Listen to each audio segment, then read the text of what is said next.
communication is king. And it really is. It's really that thing of, well, how difficult is it to talk? We'll get to it. Now, we've been through me. We talked about this. He's given the wonderful thing. But yeah, we offer lots of different things, luxury brand, luxury services, and all of that comes with, we're here to help. We're here to help with all of those intangible little goofy nonsenses. Not to be overly selly, but you know, what good would I be if I couldn't offer help? And getting into the meat of it, I know everyone here, aside of Ed, no miscommunications in the world. We're all experts. We're all absolutely perfect. We never make any mistakes in emails, yeah? So with that being said, disregard the next. No O's. O's? I thought you meant O's. O's. You say O's, you say you say that.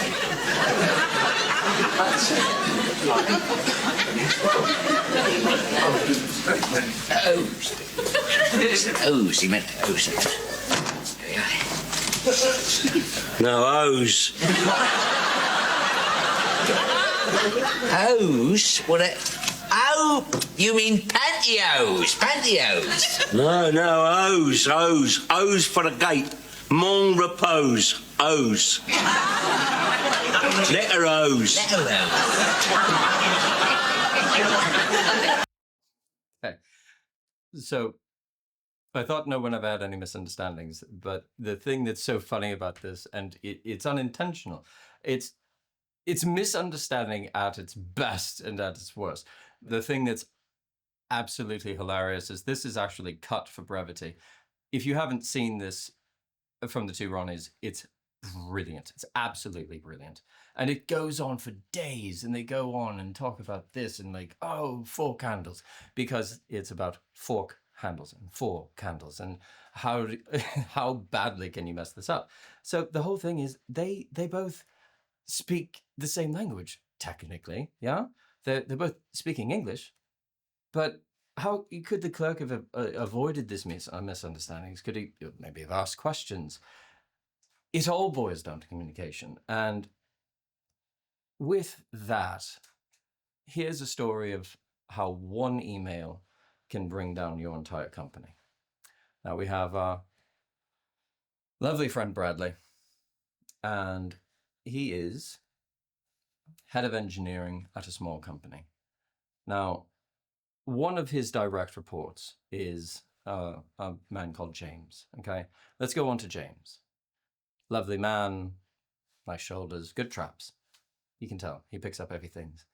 Now, he is a senior software engineer.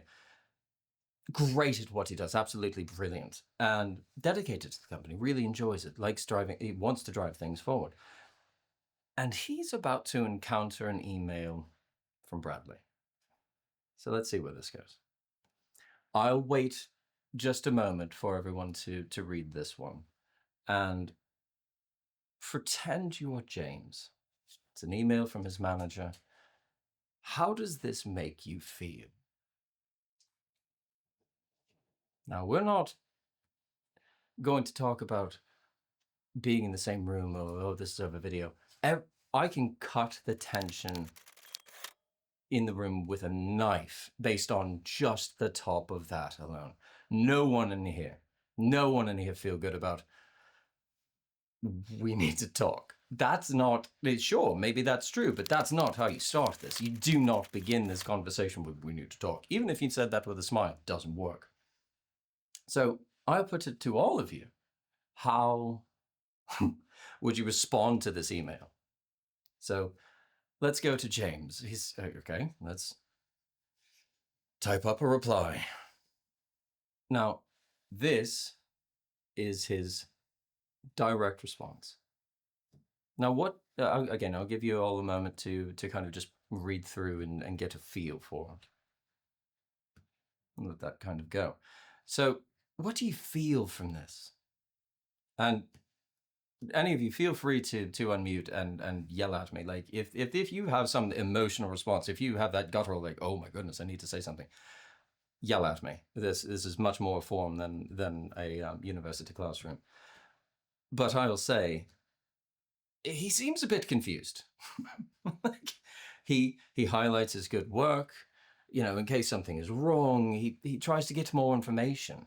He's just kind of going like, treat this a bit tentatively. So we go. And this is exactly how anyone would feel in this situation. He continues on his work. But what's happening in poor James's mind? Confusion, concern, frustration even. He's just like, why would you send me something like this? What does that mean? And you get mind games all day long, and you just keep going like, well, what does that mean? Maybe there was nuance to it. Was he upset with me? Did my breath smell bad? It was in an email. How could it, all of that goes on. So James works for about an hour more, and then he signs off for the day. But does James look restful? No. He's stewing in his own bed. And it's the question of, is this good? Is it a promotion? Is it something awful? Should he be concerned? All of the is it good? Is it bad? Is it in between? Is it nothing? I have no idea. So let's go on to the next response coming from Bradley. Now, I'll wait. This was a little bit lengthier, but have a quick read of it.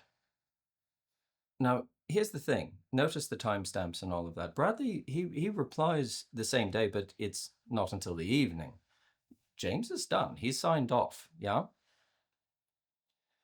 Now, we do have a bit more information as this continues, but he's still vague and confusing. We don't know what he's after. We have no idea what the game is. So what do you think he wants to discuss? What does Bradley want to talk to James about? Still hasn't been unearthed, still hasn't been revealed. It's still being very, whether it's intentional or not, very cryptic. So we go to Bradley, and oh my goodness, is he just pleased as can be. He's written a great email. He is absolutely satisfied with himself. And you know what? He deserves a good day off. He's having fun with this. Doing well. So before coffee and while the laptop is booting up,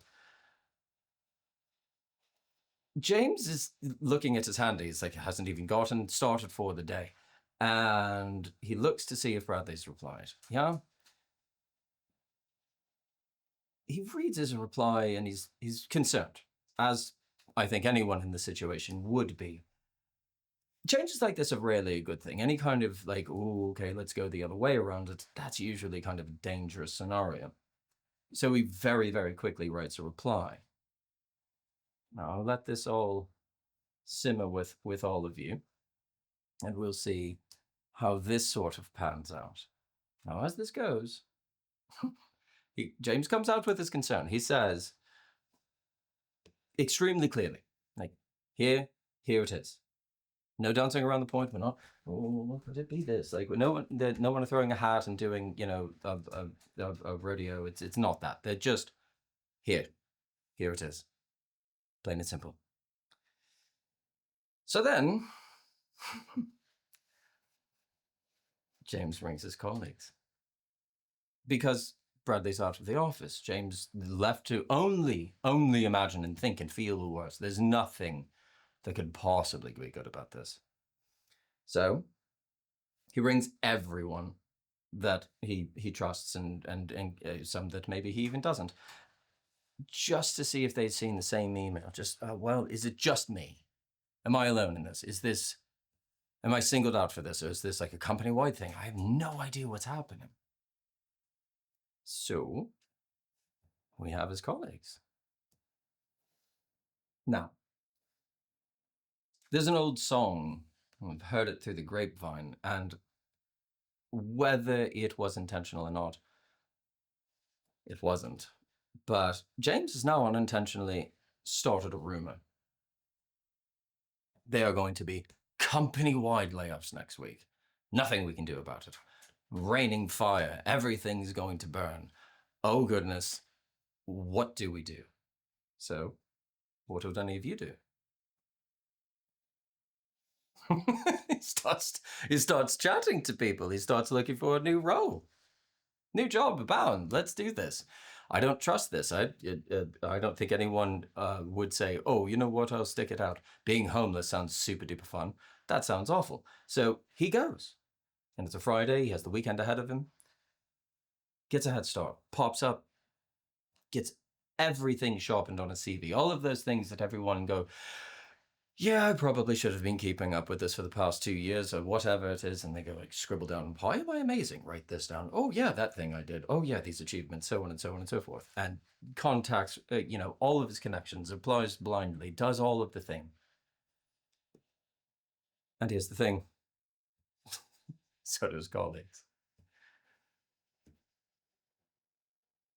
You can all tell where this is headed. So, go back to Bradley. He's just super good at chat. He's really good at those intangible things that I mentioned. All of that squishy stuff. He's the best at it, and he's really, really pleased with himself. So here's his next email, coming from Bradley. Give you all a moment to simmer through. It's a really good read. So it's clear, yeah? It's totally clear. James should know what he wants to discuss, yeah? It's all line in the sand, all drawn, black and white, very crisp.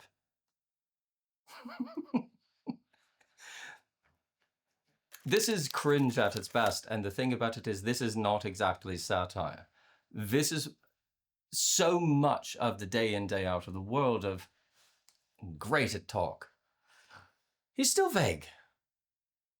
Look, have a look at the emphasis on intention. Like that's the really, really loud there. Like, does he mean he needs to fire people? Like, also, I have.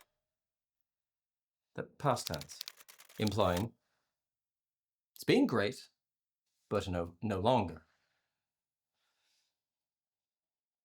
Tone matters, and I think, if anything, this emphasizes just how abundantly much it matters. Now, we're back to James, and he is having a great time. Who doesn't want something? Like, hold on a moment, I have, a better team, more, more control of the business, or maybe he's moved up, he's moved into C-suite, who knows? And we now have a higher salary, and we have like bigger equity in the company, and so on, and all of that. So great. Now, et voila, Bradley's company is in a serious pickle. So here's the thing. His colleagues have as well. Now we're really talking. Now we're really, really causing the problems. So, as the slide says, what have we learned? It may seem as this is like an extreme example. It may. But if anything, it's only a mild caricature of what, again, really does transpire. It's a boiled down pressure cooker version of what may have gone over the course of maybe a week, maybe 2 weeks, maybe a month, maybe 2 months. But you've all seen this. You've all seen the thing where you go, oh, wow, how did that get so out of hand? I have no idea. Like, how did you think I was talking about that? Where did that come from? But with all of these layoffs, could have had to go the other way. What can we do? What can we learn from this? How can we not be so great at communication? Well, the thing about it is be direct, be explicit, be concise. And the big thing about it is be kind. when writing an email or a message, like you think, could it be misinterpreted? How does this come across? Can I be more explicit about it? Am I giving some sort of like, ooh, maybe I'm being cheeky? I don't think most, like I would say probably 90% of the time, there's not a place for cheekiness in an email. It's a weird, medium to communicate with. So we go from there. Who, not what, who are the real puzzle? People, it's humans. I've said this 1,000 times, and I will continue to do so because it's a real living thing. When it comes to mechanics, when it comes to computers, when it comes to things, for the most part, the things pretty well do what we tell them to. The little boxes, like you go like, oh, well, it did it. Never had a pair of scissors jump up and say, I'm feeling sad, and try and stab me in the leg. The scissors are pretty well, the thing that just cut when we direct them. Humans, that's where it becomes more complicated, infinitely, but definitely more fun. And if we don't describe, like in a computer, where the pieces go properly, it can't complete it. You've all seen like the buzzword that is AI at the moment, and has been for a bit, of like, oh, it's AI is going to take over the world. Well, I'll say that AI has a place, but you've all seen the hilarity of self-driving cars that cram up car parks or this and so on. They're tools. They can't think, they can't feel. Even if they're taught well enough, it's still just a mimic. So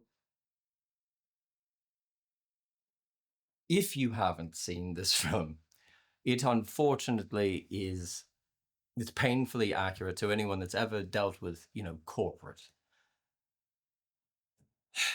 To give the picture, the whole scope, the whole frame, this man is a human manager, and he is being audited for his job effectively. So I'm a people person.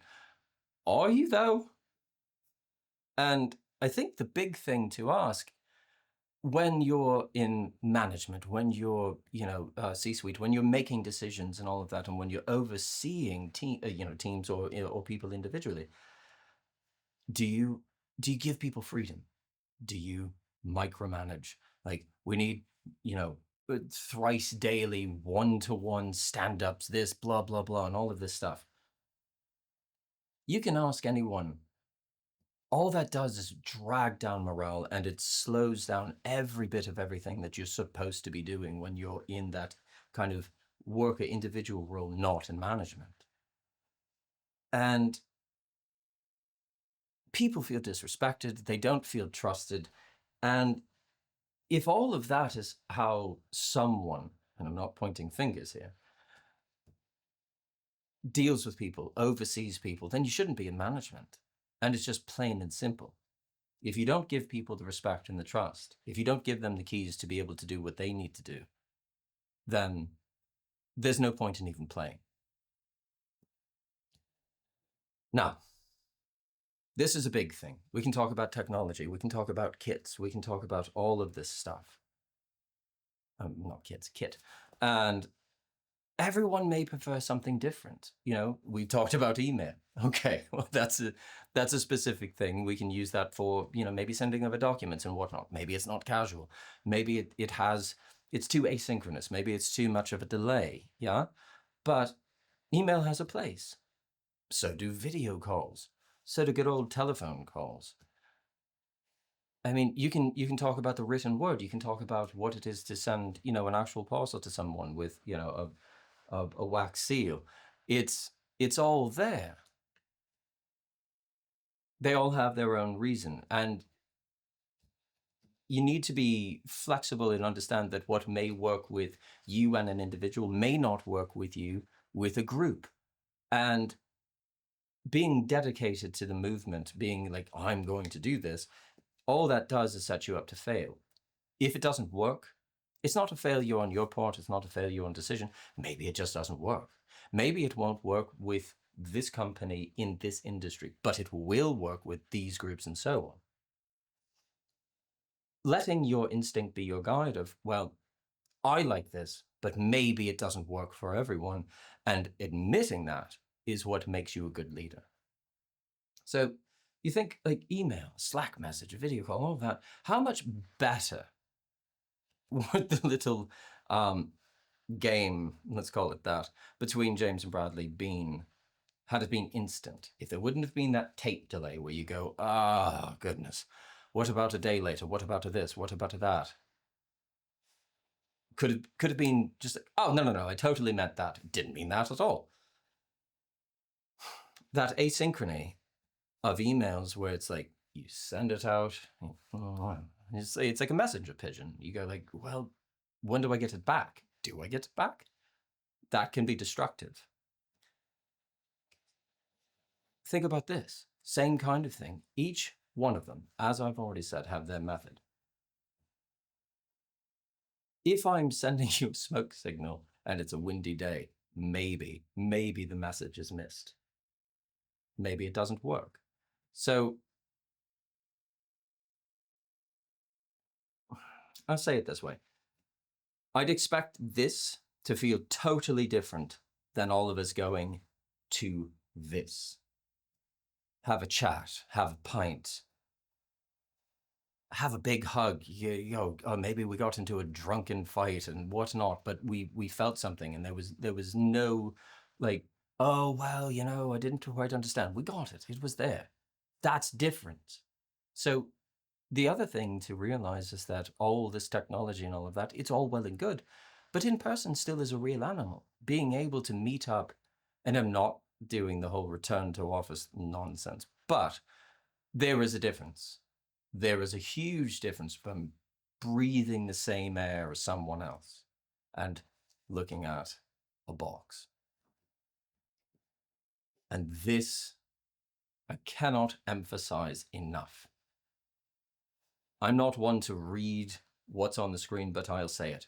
Write like you speak. How about this? How many of you have ever told a joke and didn't land? Now, that happens. It's been known to happen. But how many of you have had a joke in text and it doesn't land? I'm going to wager that in person, the amount of jokes, you go, okay, this sticks. We get it.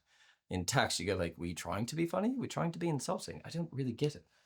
So let's try it out. Let's type a message together. Now you all go here. Now, for any of you that don't deal in technology, prod means production, meaning the live thing that clients and the world are touching and trying to break intentionally or otherwise. Now, how does this one sound? Sounds threatening in a lot of ways. Now, how about the second one? I'm heading to lunch. Don't you make prod go red again. Okay, now we're being playful. It's kind of like, look, I'll be out. You hold the fort. I'll be back in a bit. So it's fun. Even just that little smiley, you go, okay, that changes the tone tremendously in a way that the other one felt like, should I be armed? The next one is like, oh, there he goes again. So how much does punctuation really matter? Let's talk about this. 6 different tones, 6 different ways, 6 different flavors, 6 different emotional states that you can throw across. Look at all of it. Got the exclamation, you go, great, smiley, nothing. And then the hard stop, and then the ellipsis, and then you go with a question mark, which we hope is a typographical error, because don't uptalk. You all know that. And it's, you go like, oh, it's, excited, happy, neutral, blah, and so on, and all of this. And each one of these things, all of them, convey something else. Think about when you have, a message and someone leaves caps lock on, and you go, why are you yelling at me? This just hush. And then this is a huge part. It's okay to be angry. It's okay to be frustrated. You all have received something. Anyone have. We all have. where it makes you upset, it makes you confused, it may make you feel scared. You just, all of those negative emotions stir around. But the thing about it is, a lot of people say, oh, don't send that email, don't send that message. I'd agree with it in a touch. Don't send the angry email. Don't send the drunken thing at 2 o'clock where you go, argh. But do write it out. Write it down. Write it down on a scrap of paper with a good old-fashioned pen and burn it. Because the thing about it is, expressing those emotions, bringing that out, it gets the flush away. And then you can have something clear and you can get to the point of, okay, well, I'm angry, but now I'm focused and I can express why I'm frustrated. And the big thing about it is, you write it down, you go walk, have a pint, get out, stare, listen to bird song, you go climb a tree, it doesn't matter what it is. All of a sudden that'll go because you've let it go, it's there, and you get to focus. But what do we learn? What do we learn from all of this? Being vague brings and guarantees misunderstandings. If you have good news, say so. If you have bad news, say so. Ask more questions, find out the information. Do not depend on the text. If the thing is unclear, ring the man up. What are you on about? What are you talking about? What is this thing? And this is the big thing. It's okay to feel foolish. It's okay to encouraged to behave like a child. I didn't say a fool, I said a child. And asking questions when you don't know the answer, it's become this thing in the world where you go, well, I pretend like I know because I'm too afraid to ask. Ask the question, find out the answers. You'll only get respect from that. And if someone is disrespectful, then you know who not to do business with. Now, all of that, all of it. If you're smiling and joking, add a smile. If it feels wrong, it is. Let that instinct, that cold in the neck where you go like, oh, everything stood up. If it's wrong, you know it.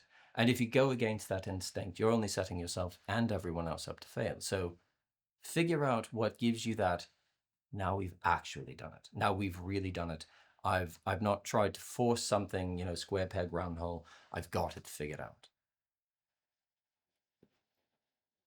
And that brings us to the conclusion. You know all where to find us. Look forward to chatting with all of you soon.